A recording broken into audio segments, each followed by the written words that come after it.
Imaginez vous réveiller dans une maison étrangement silencieuse.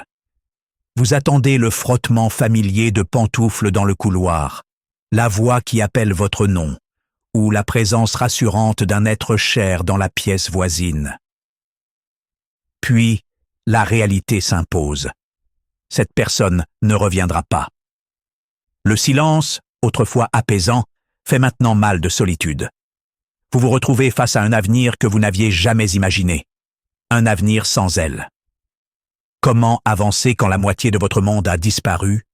C'est une perte profonde qui va au-delà de l'absence physique. C'est comme si vous aviez perdu une partie de votre identité aussi. Vous étiez un nous, et maintenant, vous êtes juste moi.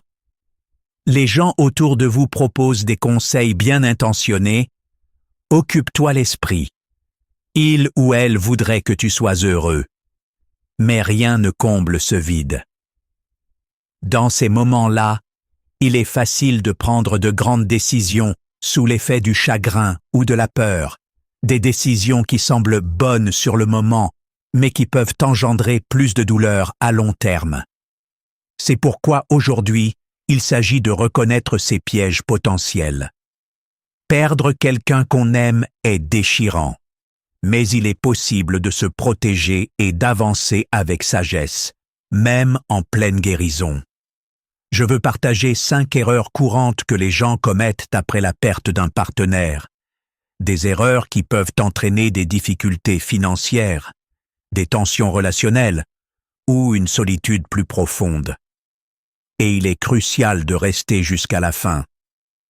Car la 5e erreur est la plus difficile à repérer quand les émotions sont à fleur de peau. Avant de commencer, j'aimerais savoir d'où vous nous regardez, quel âge vous avez, et tout ce que vous aimeriez partager de votre parcours. Cet espace est pour ceux d'entre nous qui ont aimé profondément et qui apprennent à rester forts, même avec le cœur brisé. Parcourons ce chemin ensemble. La première erreur survient souvent dans cette vague d'urgence que vous ressentez peu après la perte. Vous prenez une décision impulsive concernant votre maison. Quand votre partenaire disparaît soudainement, cette maison, autrefois source de réconfort, devient un rappel douloureux de ce qui manque. Les échos dans chaque coin peuvent devenir accablants et vous pourriez penser « Je dois partir, je ne peux plus supporter ça ». C'est exactement ce qui est arrivé à une femme nommée Maria. Elle avait 72 ans et avait passé plus de 40 ans avec son mari, Pedro, dans une maison chaleureuse remplie de souvenirs. Des photos de leurs petits-enfants ornaient le réfrigérateur, un vieux fauteuil où Pedro lisait, et un figuier dans le jardin qu'ils avaient planté ensemble. Après le décès de Pedro, le silence dans cette maison était écrasant. Seulement 3 semaines plus tard, Maria décida de vendre. Elle se convainquit que partir l'aiderait à guérir plus vite. Tout est allé très vite. La maison s'est vendue à un prix correct et elle a emménagé chez une de ses filles. En théorie, cela semblait être un choix pratique, mais au fil des semaines, Maria se rendit compte que le sentiment de perte l'avait suivie. Elle s'ennuyait de son petit jardin, de sa cuisine familière, des voisins à qui elle parlait, et du réconfort simple d'un lieu rempli de souvenirs.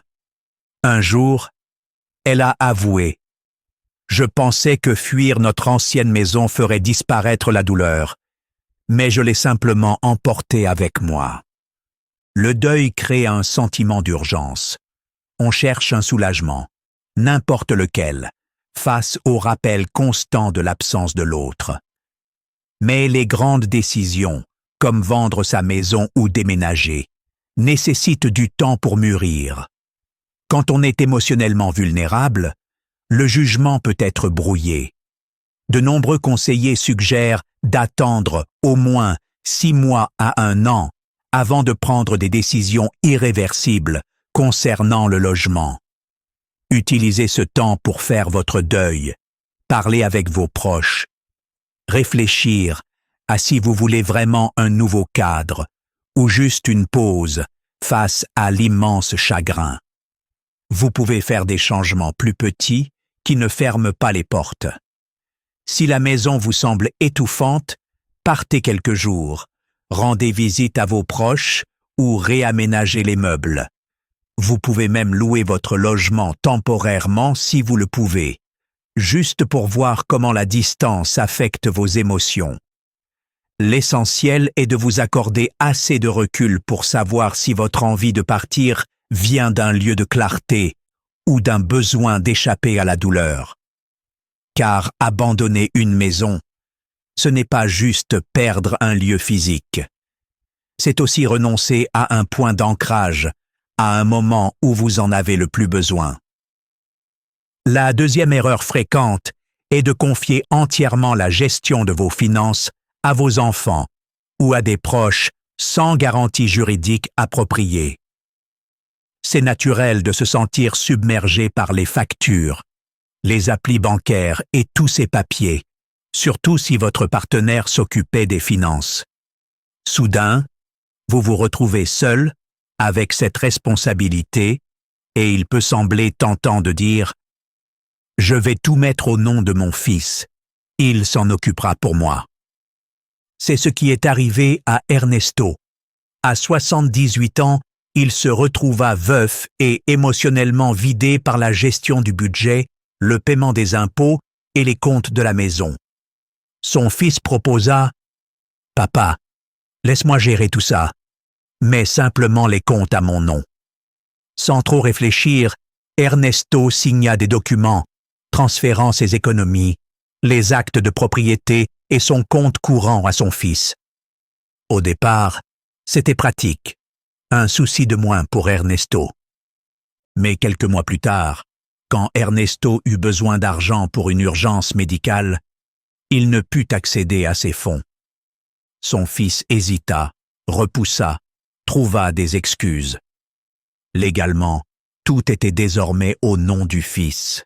Ernesto n'avait aucun moyen simple de récupérer ce qui lui appartenait autrefois. Ce genre de situation arrive plus souvent qu'on ne le pense.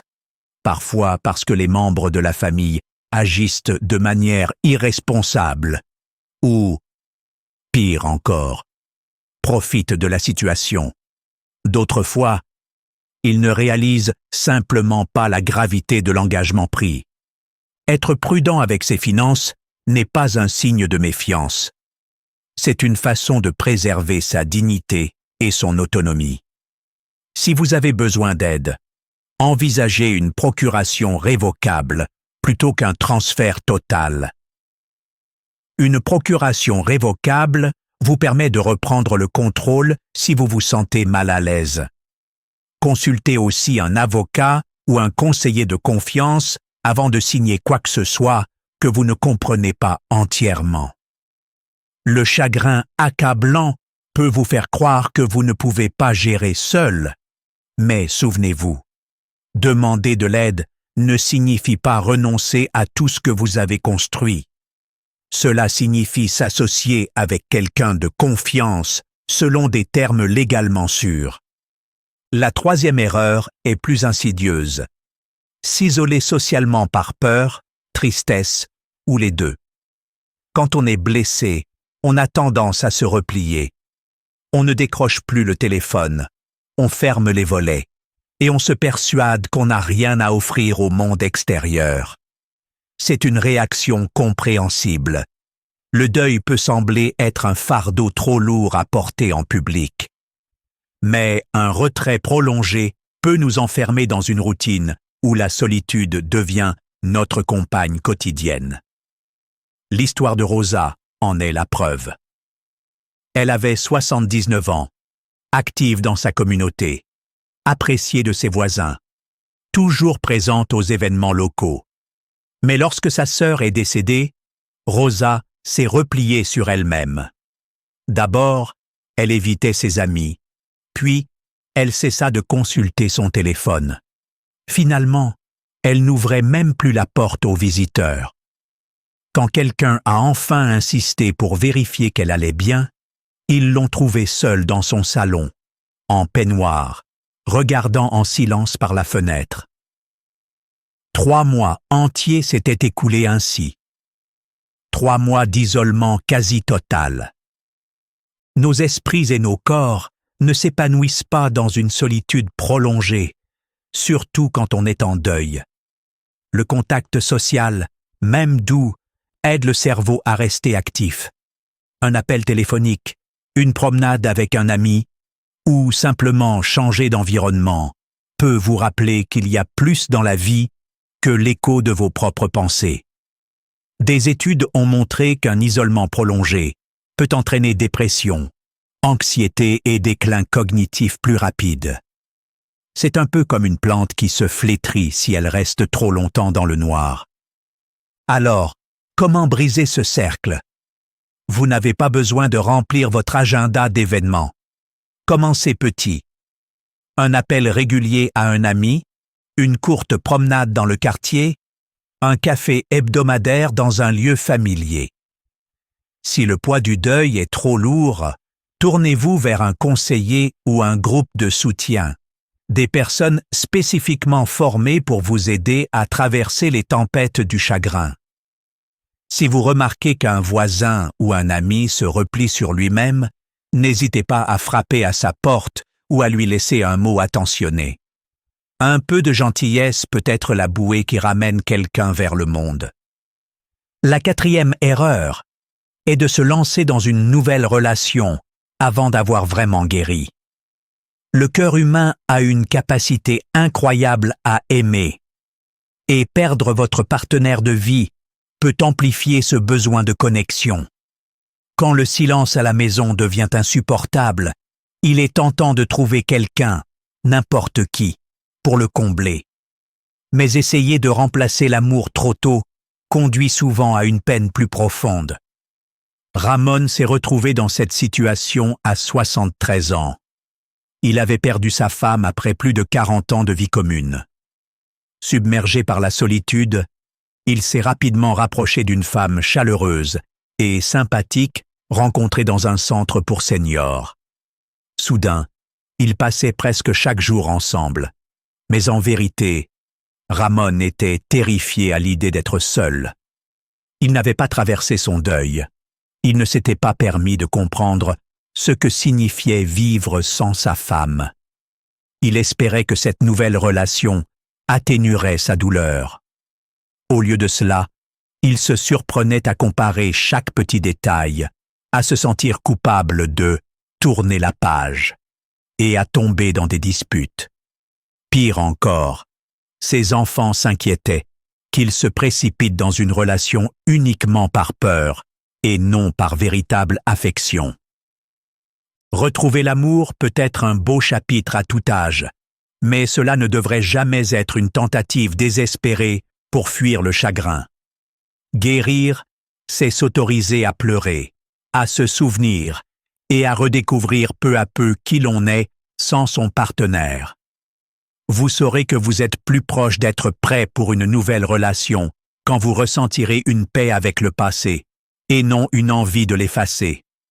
Vous éprouverez une vraie curiosité pour la vie d'une autre personne, plutôt qu'un besoin urgent de combler un vide.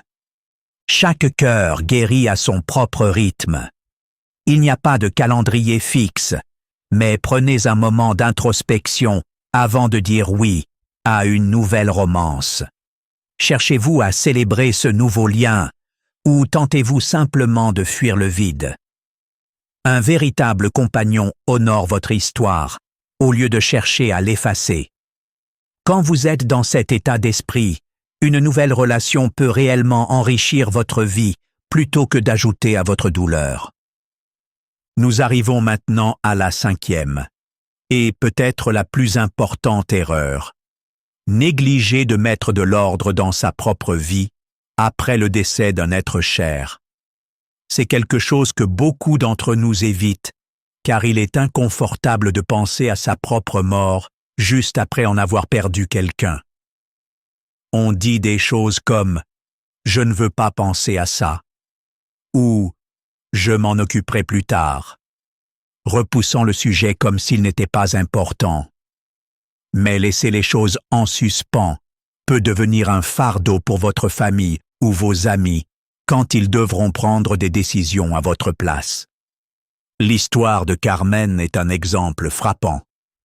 Elle a perdu son mari à 68 ans et il s'était toujours occupé des documents, des assurances et des directives médicales. Lorsqu'il est décédé, elle s'est sentie trop dépassée pour s'en occuper seule.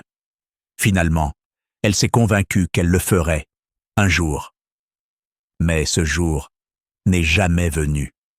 Elle est décédée sans testament, sans instruction précise. Ses enfants adultes, déjà submergés par le chagrin, se sont retrouvés en désaccord sur la succession, incertains de ses dernières volontés, sans savoir qui devait recevoir quoi. Les tensions ont éclaté, et le deuil de leur mère a été aggravé par le stress et les disputes qui ont suivi. Voici le point essentiel. Organiser vos affaires est un acte d'amour envers ceux que vous laisserez derrière vous. Ce n'est pas un signe de renoncement à la vie.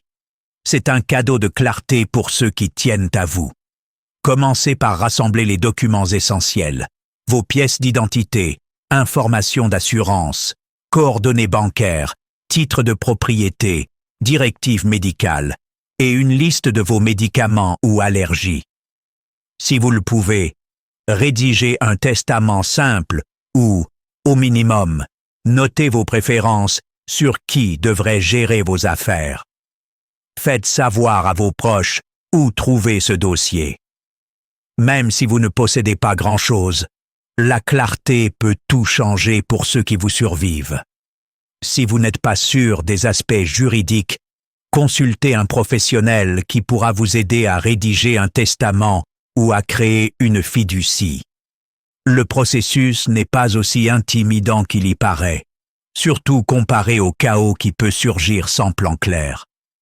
Faire face à sa propre mortalité, juste après avoir perdu un être cher, peut sembler émotionnellement éprouvant. Mais c'est aussi précisément à ce moment-là que l'on comprend la fragilité de la vie. Le deuil offre une perspective unique. Vous voyez à quel point le temps est précieux, à quel point l'avenir est incertain, et à quel point il est important de laisser de la bienveillance et non de la confusion à ceux qui restent. Il est bon de se rappeler que survivre à son conjoint est un privilège difficile. Cela fait plus mal que vous ne l'auriez imaginé, mais cela signifie aussi qu'il vous reste de la vie à vivre, des histoires à raconter, des amitiés à nourrir, des leçons à transmettre. La meilleure façon d'honorer la mémoire de votre proche n'est pas de rester figé dans la tristesse, mais de vous autoriser à grandir autour de la perte. Parlez d'eux librement, riez des souvenirs qui vous faisaient sourire ensemble, entretenez leurs fleurs préférées dans le jardin, ou continuez les traditions qu'ils avaient commencées. Mais souvenez-vous aussi de nourrir votre propre esprit. Leur héritage peut éclairer votre chemin au lieu de l'assombrir. Si vous êtes encore là à lire, vous ressentez peut-être déjà un peu de soulagement ou de clarté. Vous n'êtes pas seul à vous demander comment recoller les morceaux. Chacune de ces 5 erreurs, agir précipitamment concernant votre logement, abandonner le contrôle de vos finances, vous isoler, vous lancer trop vite dans une nouvelle relation et négliger d'organiser votre propre vie, sont des pièges que rencontrent de nombreuses personnes.